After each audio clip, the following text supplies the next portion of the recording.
सुबह के ठीक 11 बजे शहर के सबसे बड़े 5 सितारा होटल में एक बुजुर्ग साधारण कपड़े पहने धीरे धीरे होटल की ओर बढ़ रहे थे। उनका नाम था मोहन लाल। उनके हाथ में एक पुराना सा झोला था, लेकिन जैसे ही वह होटल के गेट पर पहुंचे, गार्ड के माथे पर तुरंत शिकन आ गई। गार्ड ने सामने आकर रास्ता रोकते हुए कहा, बाबा, आप यहां कहां आ गए? क्या काम है आपका यहां? मोहन लाल ने हल्की मुस्कान के साथ कहा, बेटा, मेरी यहां बुकिंग है, बस उसी के बारे में पूछना था। गार्ड ने हंसते हुए अपनी साथी से कहा, अरे देखो तो, बाबा कह रहे हैं इनकी यहां बुकिंग है। गार्ड ने फिर मोहन लाल से कहा, बाबा देखो, आपसे जरूर कोई गलती हुई है। शायद आपको किसी ने गलत पता दे दिया है, क्योंकि यह होटल बहुत ही लग्जरी है। बड़े बड़े बाबू लोग आते हैं यहां, कोई आम आदमी इसको अफोर्ड नहीं कर सकता। इतने में होटल की रिसेप्शनिस्ट प्रिया सक्सेना ने यह बातचीत सुन ली। उसने अपनी नजरें मोहन लाल पर डाली, सिर से पांव तक उन्हें देखा और होंठों पर हल्की मुस्कान तैर गई। वह मुस्कान स्वागत की नहीं, बल्कि ताने और उपेक्षा की थी। प्रिया ने कहा, बाबा, मुझे नहीं लगता कि आपकी कोई बुकिंग इस होटल में होगी। यह होटल बहुत महंगा है, शायद आप गलत जगह आ गए हैं। मोहन लाल ने उसी सहजता से जवाब दिया, बेटी, एक बार चेक तो कर लो, शायद मेरी बुकिंग यहीं हो। प्रिया ने लापरवाही से कंधे उचकाए और कहा, ठीक है बाबा, इसमें समय लगेगा, आप वेटिंग एरिया में जाकर बैठ जाइए। मोहन लाल ने सिर हिलाया और धीरे धीरे वेटिंग एरिया की ओर बढ़े। लॉबी में मौजूद कई गेस्ट उन्हें अजीब नजरों से घूर रहे थे। किसी ने धीरे से कहा, लगता है मुफ्त का खाना खाने आया है। कोई और बोला, इसकी तो औकात भी नहीं है कि यहां का एक गिलास पानी भी खरीद सके। मोहन लाल ने यह सब सुन लिया, लेकिन वे चुप रहे। वह कोने में रखी एक कुर्सी पर बैठ गए, झोला जमीन पर रखा और दोनों हाथ छड़ी पर टिकाकर खामोश बैठे रहे। लॉबी का माहौल अजीब हो चुका था। लोग चाय और कॉफी की चुस्कियां लेते हुए उन्हीं की तरफ इशारा करके बातें बना रहे थे। किसी छोटे बच्चे ने अपनी मां से मासूमियत से पूछा, मम्मी, ये बाबा यहां क्यों बैठे हैं? ये तो होटल वाले जैसे नहीं दिखते। मां बच्चे से बोली, बेटा, सब किस्मत की मार है। जब किस्मत साथ ना दे तो हर किसी की सुननी पड़ती है। इसी बीच प्रिया फिर से वहां से गुजरी। उसने अपने साथी स्टाफ से कहा, पता नहीं मैनेजर साहब क्या कहेंगे, ऐसे लोगों को यहां बैठाना भी रिस्क है, होटल की इमेज खराब हो रही है। साथी ने हंसते हुए कहा, कोई बात नहीं, कुछ देर बाद यह खुद ही उठकर चला जाएगा। मोहन लाल यह सब सुन रहे थे, पर वह एक शब्द न कह सके। वह सिर्फ इंतजार कर रहे थे कि कोई उनकी बात सुने। 1 घंटे तक वह यूं ही बैठे रहे, कभी घड़ी देखते, कभी रिसेप्शन की तरफ नजर डालते। उन्हें उम्मीद थी कि कोई आएगा और कहेगा, हां बाबा, आपकी बुकिंग है, लेकिन ऐसा नहीं हुआ। मोहन लाल ने धीरे से कुर्सी का सहारा लिया और खड़े हो गए। उन्होंने रिसेप्शन की तरफ देखा और कहा, बेटी, अगर तुम व्यस्त हो तो अपने मैनेजर को बुला दो, मुझे उनसे भी कुछ जरूरी बात करनी है। प्रिया ने मन ही मन सोचा, अब इसे मैनेजर से भी मिलना है। फिर अनमने ढंग से फोन उठाया और होटल मैनेजर विक्रम सिंह को कॉल लगाया। उसने कहा, सर, एक बुजुर्ग आपसे मिलना चाहते हैं। विक्रम ने दूर से मोहन लाल को देखा और फोन पर हंसते हुए कहा, क्या ये हमारे गेस्ट हैं या बस ऐसे ही चले आए हैं? मेरे पास अभी टाइम नहीं है, इन्हें बैठने दो, थोड़ी देर में खुद चले जाएंगे। प्रिया ने वही आदेश दोहराया और मोहन लाल को और थोड़ी देर बैठने का आदेश दिया। मोहन लाल ने गहरी सांस ली और फिर से उसी कोने की कुर्सी पर बैठ गए। सारी नजरों का बोझ उनके कंधों पर था, लेकिन उनकी आंखों में अब भी वही सब्र था। मानो कह रहे हो, सच को छिपाया जा सकता है, पर रोका नहीं जा सकता। लॉबी में मोहन लाल अब भी बैठे थे। समय धीरे धीरे बीत रहा था, लेकिन उनके लिए हर मिनट किसी पहाड़ की तरह भारी हो रहा था।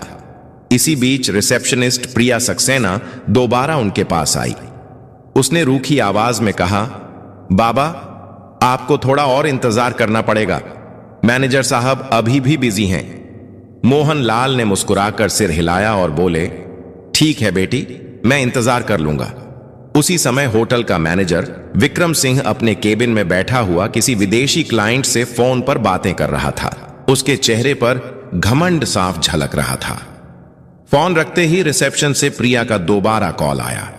प्रिया ने कहा, सर, वो बुजुर्ग अब भी लॉबी में बैठे हैं, आप एक बार उनसे मिल लीजिए।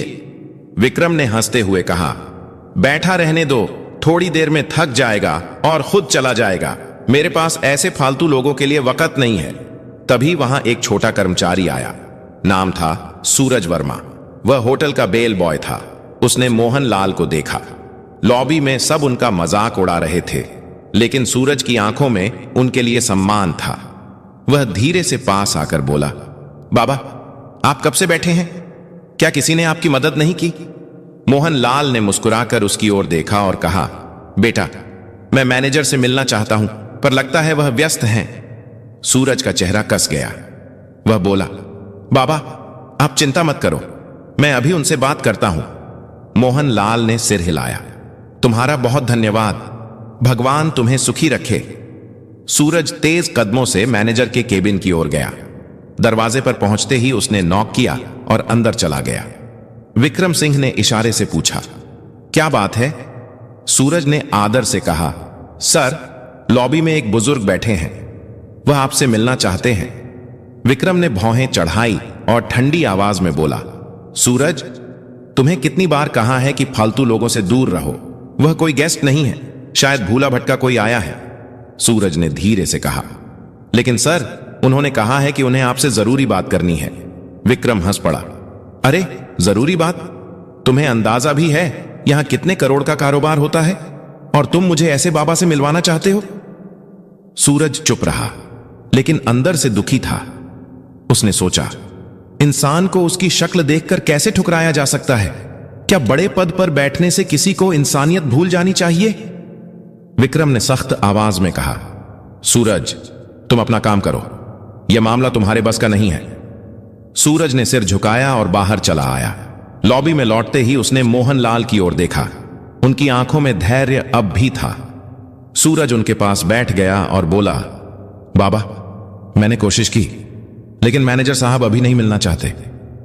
मोहन लाल ने मुस्कुराकर उसके कंधे पर हाथ रखा और बोले, कोई बात नहीं बेटा, तुमने कोशिश की, यही मेरे लिए काफी है। सूरज की आंखें भर आईं। उसे महसूस हुआ कि यह बुजुर्ग कोई आम इंसान नहीं है। उनकी सादगी में एक अजीब सी ताकत छिपी थी। लॉबी का माहौल अब और भी भारी हो चुका था। लोगों के ताने और ठहाके, मोहन लाल की खामोशी और सूरज की बेचैनी सब मिलकर एक अजीब तस्वीर बना रहे थे। करीब 1 घंटा बीत चुका था। मोहन लाल अब भी उसी कुर्सी पर बैठे थे। उन्होंने धीरे से आंखें बंद की और सोचा, धैर्य रखना ही असली ताकत है। लेकिन अब समय आ गया है कि सच्चाई सामने आए। होटल की घड़ी ने 12:30 बजाए। मोहन लाल अब और चुपचाप बैठ नहीं पाए। उन्होंने धीरे से अपनी छड़ी उठाई, झोला कंधे पर टांगा और रिसेप्शन की तरफ बढ़ गए। लॉबी में बैठे कई लोगों ने फिर से ताने कसे, देखो देखो बाबा, अब मैनेजर से लड़ने जा रहे हैं। रिसेप्शन पर खड़ी प्रिया सक्सेना ने उन्हें आते देखा। उसने झुंझुलाकर कहा, बाबा, आपको कहा था ना, इंतजार कीजिए, मैनेजर अब भी बिजी हैं। मोहन लाल ने उसकी ओर देखा और नरम आवाज में बोले, बेटी, बहुत इंतजार कर लिया, अब मैं खुद ही उनसे बात कर लूंगा। इतना कहकर मोहन लाल सीधा मैनेजर विक्रम सिंह के केबिन की ओर बढ़े। लॉबी में खामोशी छा गई। सबकी नजरें उसी तरफ टिक गईं। हर कोई देखना चाहता था कि आगे क्या होने वाला है। जैसे ही मोहन लाल ने केबिन का दरवाजा खोला, विक्रम अपनी घूमने वाली कुर्सी पर अकड़ के साथ बैठा था। उसने भौहें चढ़ाते हुए कहा, हां बाबा, बताइए, इतना शोर क्यों मचा रखा है? क्या काम है आपको? मोहन लाल ने धीरे से झोला खोला और उसके अंदर से एक लिफाफा निकाला। उसे आगे बढ़ाते हुए बोले, यह मेरी बुकिंग और होटल से जुड़ी कुछ डिटेल है, कृपया एक बार देख लीजिए। विक्रम ने हंसते हुए लिफाफा हाथ में लिया, लेकिन खोले बिना ही टेबल पर पटक दिया। उसकी हंसी में अहंकार साफ झलक रहा था। उसने कहा, बाबा, जब किसी इंसान की जेब में पैसे नहीं होते तो उसे बुकिंग जैसी बड़ी बड़ी बातें करना बिल्कुल बेकार है। मुझे आपके जैसे लोगों की शक्ल देखकर ही पता चल जाता है कि आपके पास कुछ नहीं है। यह होटल आपके बस का नहीं है। बेहतर होगा आप यहां से चले जाएं। मोहन लाल ने उसकी आंखों में देखा। उनकी आवाज अब गहरी और गंभीर हो चुकी थी। उन्होंने कहा, बेटा, बिना देखे कैसे तय कर लिया? एक बार इन कागजों को देख तो लो। सच्चाई अक्सर वैसी नहीं होती जैसी दिखती है। विक्रम कुर्सी पर पीछे झुक गया और जोर से हंसते हुए बोला, बाबा, मुझे किसी कागज को देखने की जरूरत नहीं है। मैं सालों से इस होटल को संभाल रहा हूं। लोगों की शक्ल देखकर ही पहचान लेता हूं कि किसकी क्या औकात है। आपकी शक्ल कहती है आपके पास कुछ भी नहीं है। यह सुनकर लॉबी में बैठे कुछ गेस्ट भी हंसने लगे। मोहनलाल ने गहरी सांस ली, लिफाफा टेबल पर रखा और शांत स्वर में बोले, ठीक है, जब तुम्हें यकीन नहीं है तो मैं चला जाता हूं, लेकिन याद रखना, जो तुमने आज किया है उसका नतीजा तुम्हें भुगतना पड़ेगा। इतना कहकर उन्होंने दरवाजे की ओर कदम बढ़ाए। पीछे बैठे गेस्ट फुसफुसाए, वाह, मैनेजर ने सही किया, ऐसे लोगों को यहीं सबक मिलना चाहिए। मोहनलाल होटल से बाहर निकल गए। उनकी धीमी चाल और झुकी हुई कमर ने पूरे स्टाफ के बीच एक अजीब सा सन्नाटा छोड़ दिया, लेकिन विक्रम अपनी कुर्सी पर बैठा मुस्कुराता रहा। उसके चेहरे पर गर्व और तिरस्कार का मिला जुला भाव था। इसी बीच बेल बॉय सूरज वर्मा उस लिफाफे की तरफ बढ़ा। उसने धीरे से उसे उठाया और चुपचाप अपने सर्वर कंप्यूटर की ओर चला गया। कंप्यूटर स्क्रीन पर उसने लॉगिन किया और फाइलें खोलना शुरू किया। लिफाफे में लिखी डिटेल्स के आधार पर उसने होटल का पुराना रिकॉर्ड खंगाला। कुछ ही देर में उसकी आंखें चौड़ी हो गई। स्क्रीन पर जो जानकारी थी उसने सूरज को हिलाकर रख दिया। रिकॉर्ड में साफ लिखा था, मोहनलाल, होटल के 65% शेयर होल्डर, संस्थापक सदस्य। सूरज की सांसें तेज हो गईं। उसने फौरन प्रिंटर से रिपोर्ट निकाली। कागज हाथ में लिए वह भागता हुआ मैनेजर के केबिन में पहुंचा। अंदर विक्रम अब भी किसी क्लाइंट से फोन पर बात कर रहा था। सूरज ने धीरे से कहा, सर, यह रिपोर्ट देखिए, ये वही बुजुर्ग हैं जो यहां आए थे। ये हमारे होटल के असली मालिक हैं। विक्रम ने फोन रखते हुए सूरज की तरफ देखा और भौहें चढ़ा ली। सूरज, तुम्हें कितनी बार कहा है, मुझे ऐसे लोगों की रिपोर्ट्स में दिलचस्पी नहीं है। यह सब फालतू बातें हैं। सूरज ने फिर कोशिश की, लेकिन सर, यह रिपोर्ट साफ बताती है कि मोहनलाल हमारे होटल के मालिक हैं। अगर हमसे कोई गलती हो गई है तो। विक्रम ने बीच में ही बात काट दी। उसने रिपोर्ट को अपनी तरफ सरका कर देखा, फिर बिना पढ़े ही उसे वापस सूरज की ओर धकेल दिया। उसकी आवाज में अहंकार पहले से और ज्यादा था। उसने कहा, मुझे यह सब बकवास नहीं चाहिए। तुम्हें मैंने कहा है ना, अपना काम करो। यह होटल मेरी मैनेजमेंट स्किल से चलता है, किसी पुराने बाबा की दान दक्षिणा से नहीं। सूरज हैरान रह गया। उसके चेहरे पर गहरी बेचैनी थी। वह रिपोर्ट हाथ में लेकर वापस निकल गया। लॉबी में आते ही उसने मोहनलाल को याद किया। उनकी आंखों की गहराई, उनका धैर्य। उसे लगा, यह मामला अब सिर्फ होटल तक सीमित नहीं है, यह इंसानियत की परीक्षा है। धीरे धीरे शाम होने लगी। गेस्ट अपने अपने कमरों में चले गए। स्टाफ अपने काम में लग गया, लेकिन सूरज के दिल में हलचल बढ़ती गई। उसे यकीन था, कल का दिन इस होटल की तस्वीर बदल देगा। अगली सुबह का नजारा बिल्कुल अलग था। होटल के हर कोने में हलचल थी। स्टाफ आपस में धीरे धीरे फुसफुसा रहे थे। किसी ने कहा, कल जो बाबा आए थे, शायद उनके बारे में कोई बड़ी बात है। दूसरे ने जवाब दिया, हां, सुना है वह होटल के बड़े शेयर होल्डर हैं। यह खबर धीरे धीरे पूरे होटल में फैल चुकी थी, लेकिन किसी को अब भी भरोसा नहीं हो रहा था। सबके मन में सवाल था, क्या सच में वह बुजुर्ग इस आलीशान होटल के मालिक हो सकते हैं? 10:30 बजते ही लॉबी का माहौल अचानक बदल गया। होटल के मुख्य द्वार से वही साधारण कपड़े पहने बुजुर्ग मोहनलाल अंदर आए, लेकिन इस बार वह अकेले नहीं थे।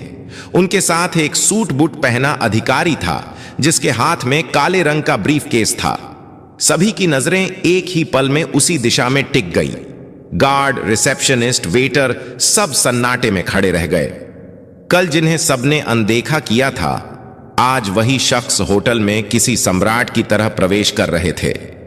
मोहनलाल ने सीधे हाथ से इशारा किया, मैनेजर को बुलाओ।